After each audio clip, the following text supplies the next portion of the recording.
여러분 안녕하십니까? 광주 MBC 뉴스데스크입니다. 윤석열 국민의힘 대선 후보가 공식 선거운동 이틀째 광주를 찾아 지역주의 탑 발전을 내세우며 지지를 호소했습니다. 절대 험지였던 호남의 민심이 달라진 만큼 의미 있는 득표율로 승리의 포석을 놓겠다는 전략으로 해석됩니다. 한신구 기자의 보도입니다. 윤석열 후보는 작심한 듯 민주당 독점 정치가 되려 광주 전남의 낙후를 불러왔다며 일당 독점의 폐해를 거듭 부각시켰습니다. 광주의 역내 GDP가 전국에서 몇 위쯤 합니까? 꼴등입니다, 꼴등. 수십 년에 걸친 지역 독점 정치가 지역민들에게 한 게 뭐 있습니까?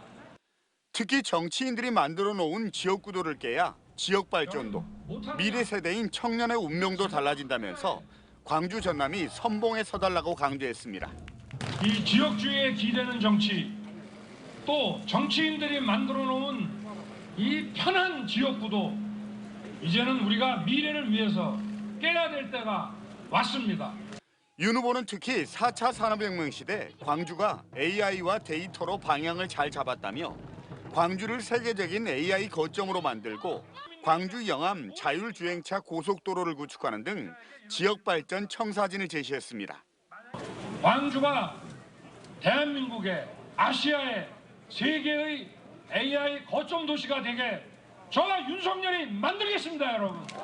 역대 대선에서 보수 후보는 공식 선거운동 기간 그저 들러가는 구색 맞추기식의 호남 방문에 그쳤습니다. 그래서 윤 후보가 이틀째 서둘러서 광주를 찾은 건 이례적인데 2030 청년층 등 지역 민심이 달라지고 있는 만큼 절대 험지에서 두 자릿수를 넘어서 20% 이상의 득표율로 승리의 포석을 놓겠다는 전략으로 해석되고 있습니다. MBC 뉴스 한신구입니다. 최근 더불어민주당에 복당한 광주 정치인들이 윤석열 국민의힘 후보가 집권하면 호남 차별과 소외가 깊어질 우려가 있다고 주장했습니다. 이들은 윤 후보가 여전히 낡은 기득권 지향적, 냉전적 태도에서 벗어나지 못하고 있다며 이같이 주장했습니다. 또 이재명 후보가 준비된 대통령으로 풍요롭고 공정한 시대를 열어갈 거라며 다시 한번 광주의 위대한 결단과 선택을 보여달라고 호소했습니다. 유세용 버스에서 사망사고가 발생한 국민의당이 호남에서도 안철수 대선 후보의 선거운동을 중단했습니다. 국민의당은 오늘부터 선거운동원과 유세용 버스 차량을 이용해 광주 전남북 전역에서 유세 활동을 벌일 예정이었지만 사고로 인해 일정을 전면 중단했다고 밝혔습니다. 일단 사고 수습에 전력하고 선거운동 재개 여부를 결정할 방침입니다. 한편 충남과 강원 지역 유세 차량에서 운전기사들과 선대위원장이 의식을 잃은 채 발견돼 병원으로 옮겨졌지만 숨지거나 의식 불명 상태에 빠졌습니다. 정의당 심상정 대선 후보가 광주에 이어 오늘은 전남에서 호남 지역 표심 공략에 나섰습니다. 심 후보는 현대 3호 중공업 앞에서 출근 유세를 펼친 데 이어 목포 동부시장에서 시민과 상인들을 만나 지지를 호소했습니다.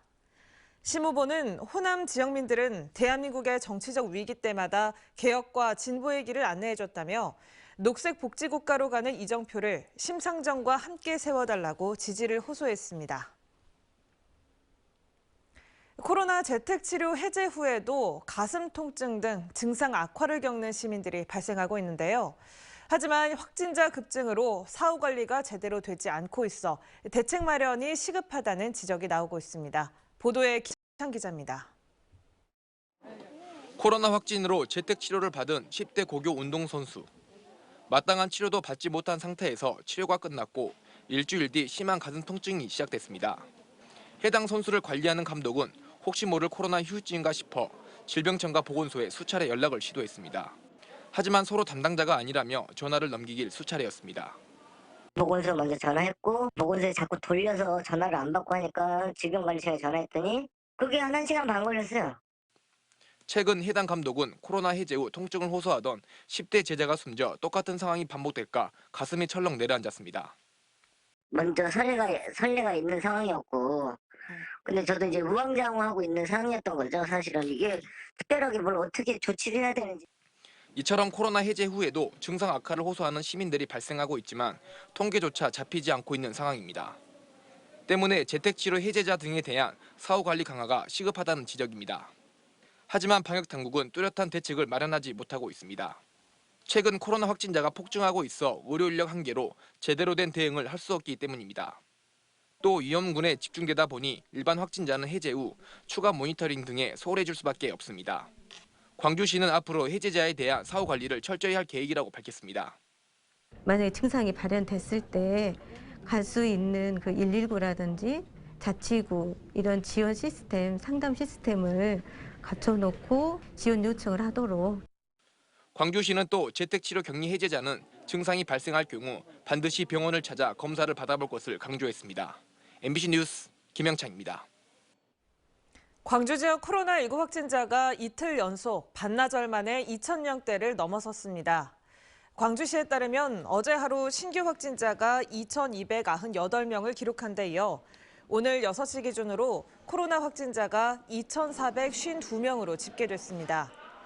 광주에서는 병원과 복지시설 등에서 연쇄 감염이 잇따르고 동구청 직원 20여 명이 집단 감염된 것으로 드러났습니다. 전남 지역 코로나 확진자는 오늘 6시까지 1,152명이 확진된 것으로 나타났고 병원과 군청 등에서 확진자가 발생했습니다. 목포에서 신축 중이던 아파트 47층에서 불이 났습니다.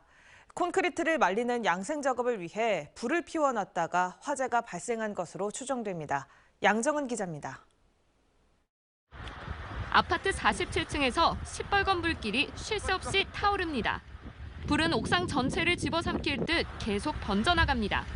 오늘 새벽 3시 30분쯤 목포의 한 초고층 아파트 신축 공사장에서 불이 났습니다. 다행히 인명피해는 없었지만 공사장 인근 주민들이 놀라서 집 밖으로 나오는 소동도 빚어졌습니다. 많이 났어요. 제가 많이 났어요. 여기 지금 이 바로 뒤쪽 백사동 옥상에서 났어요. 전체가 답답하더라고요. 현장 지금 말로는. 소방차 10여 대가 신고를 받고 출동했지만 불이 난 곳이 47층이어서 화재 진화에 어려움을 겪었습니다. 아파트가 준공전이라 임시 소방시설밖에 없어서 소방대원들은 직접 건설용 승강기를 타고 올라가 불을 꺼야 했습니다. 불은 천막과 자재 등을 태우고 2시간 40여 분 만에 진화됐습니다. 평상시 훈련을 많이 했기 때문에 현장 도착하자마자 47층에 부서에서 소화기하고 소화장치를 활용해서 바로 신속하게 소화를. 불은 콘크리트를 말리는 양생 작업을 위해 피워둔 고체 연료에서 시작된 것으로 추정되고 있습니다. 소방당국은 특별조사와 정밀 감식을 통해 정확한 화재 원인을 파악할 계획입니다. MBC 뉴스 양정은입니다. 광주시가 아파트 위탁관리 과정에서 발생하는 회계 운영 등의 비리를 뿌리 뽑기 위해 전수조사에 나섭니다. 광주시는 위탁관리 형태로 운영 중인 아파트 516개 단지를 대상으로 부정이나 비리 의혹이 있는지 집중 조사하기로 했습니다. 이번 전수조사에는 4대 보험료와 퇴직금, 연차 보상비 등의 회계 처리와 운영 실태가 집중 점검될 것으로 알려졌습니다. 이에 앞서 정의당 광주시당이 아파트 위탁업체의 비리에 대한 제보를 받은 결과 한 달여 동안 27건이 접수됐습니다. 중대재해처벌법 시행 이후 지역 기업들은 안전교육 강화와 설비 투자 확대 등을 통해 대응하고 있는 것으로 나타났습니다. 광주상공회의소가 120개 기업을 대상으로 설문조사한 결과 중대재해처벌법 시행 이후 근로자 안전교육을 강화하고 있다는 응답 비율이 96%에 이르렀습니다. 또 기업체의 절반꼴로 시설 보완 등 설비 투자를 강화하고 있다고 답했으며 안전 컨설팅을 통해 대응한다는 비율은 25%를 기록했습니다.